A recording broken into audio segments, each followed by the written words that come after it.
Welcome back to the Face of America channel.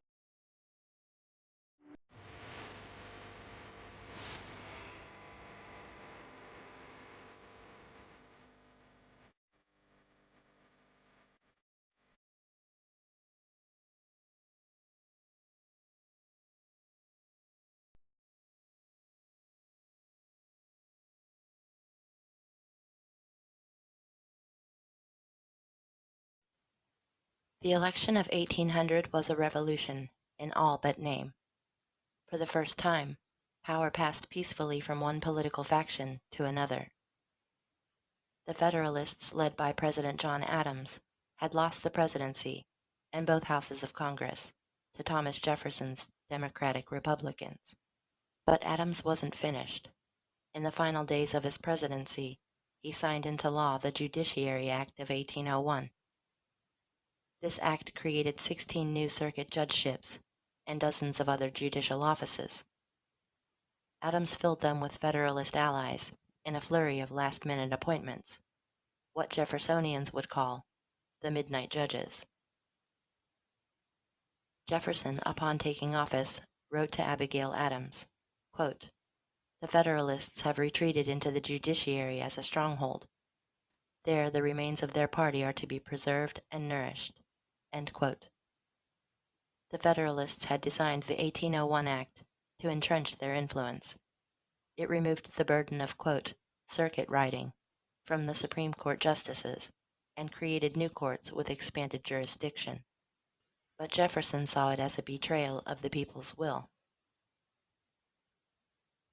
On January 22, 1802, the new Republican Congress repealed the Judiciary Act of 1801. The repeal abolished the new courts and judgeships, effectively removing the midnight judges from office.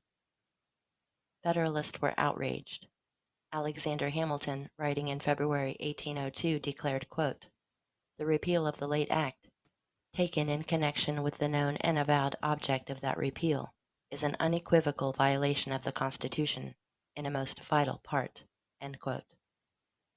To Hamilton and his allies, the repeal was judicial sacrilege. Judges were appointed for life, and while Congress could restructure courts, eliminating judgeships en masse was in their view a dangerous precedent. But Jefferson disagreed. In a letter to Abigail Adams, he defended the repeal. Quote, "The original error was in establishing a judiciary independent of the nation. The remedy is to bring it back to the people." End quote. The battle lines were drawn, not just over law, but over the soul of the Republic. With the 1801 Act repealed, Congress needed a replacement. On April 29, 1802, they passed the Judiciary Act of 1802. It was not merely a rollback, it was a redesign. Here's what it did. It restored circuit riding. Supreme Court justices were once again required to travel and preside over circuit courts. This was physically taxing. But Jeffersonians believed it kept the judiciary grounded in local realities. They reorganized the circuits.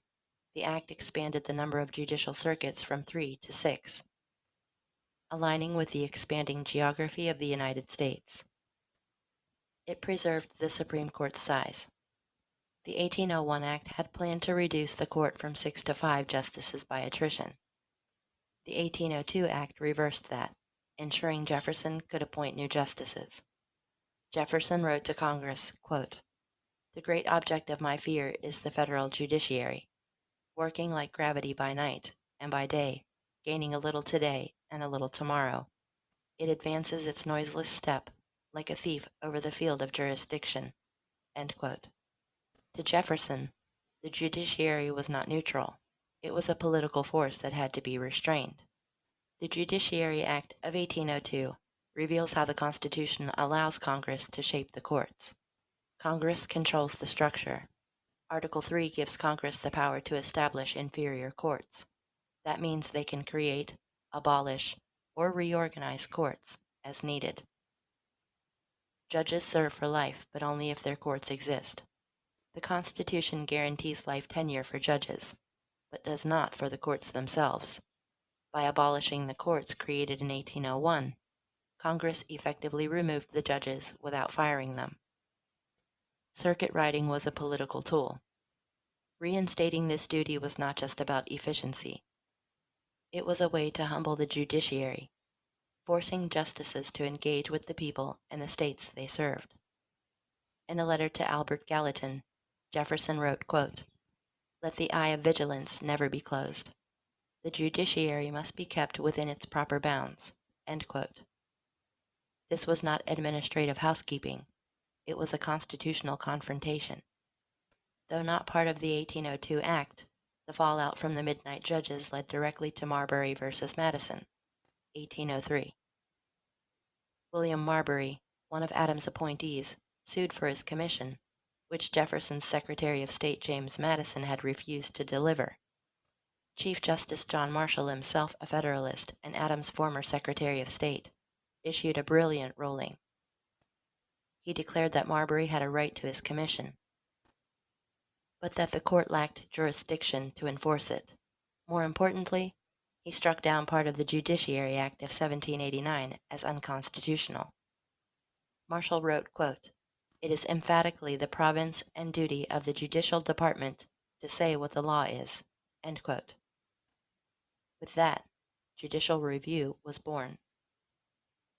The court claimed the power to strike down laws, a power not explicitly granted in the Constitution, but now firmly established. The Judiciary Act of 1802 was not just a historical episode, it was a template to form court debates. Just as Jeffersonians restructured the courts to reflect their values, modern politicians debate expanding the Supreme Court, imposing term limits, or reorganizing lower courts. Judicial independence versus democratic control. The tension between lifetime appointments and popular accountability remains unresolved. And repeal and replace. The 1802 Act shows that repealing a law is not enough. You must replace it with something that reflects your principles. In 1802, Congress used its constitutional authority to reshape the judiciary. Today, that same authority remains, and so does the temptation to use it. The Judiciary Act of 1802 teaches us that the courts are not immune from politics, that the Constitution is a living framework, shaped by those who wield its tools, and the balance of power is not self-sustaining. It must be maintained. Jefferson warned, quote, "The Constitution is a mere thing of wax in the hands of the judiciary, which they may twist and shape into any form they please." End quote. But Marshall and Marbury offered a counterpoint. Quote, "The government of the United States has been emphatically termed a government of laws and not of men." End quote. Between these two visions, Jefferson's fear of judicial overreach and Marshall's defense of legal order, lies the enduring tension of American governance.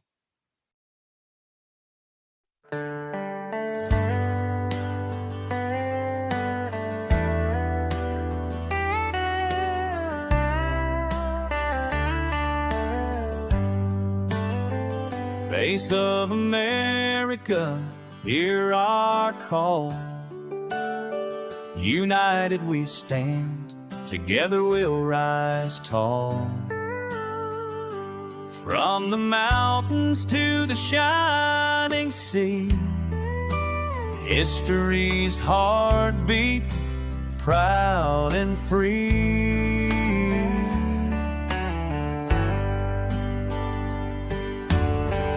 Stories of courage, love and light.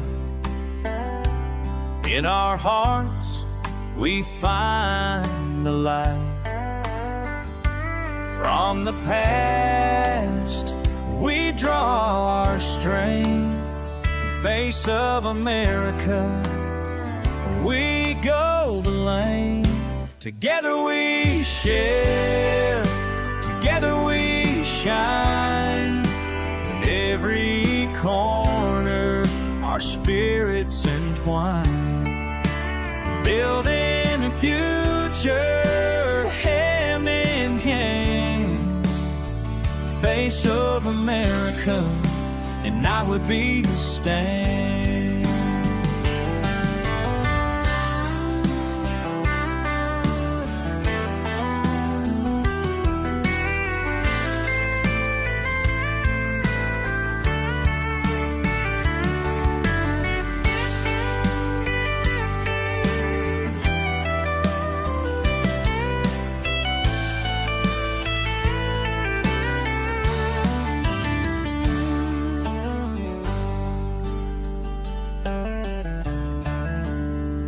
Together we shine, together we shine. In every quarter life, spirits entwined.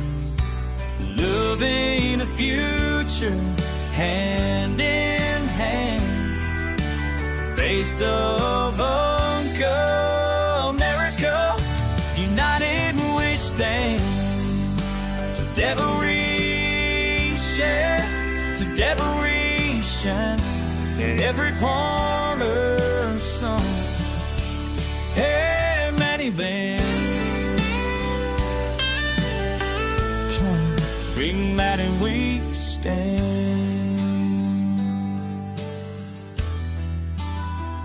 Ooh.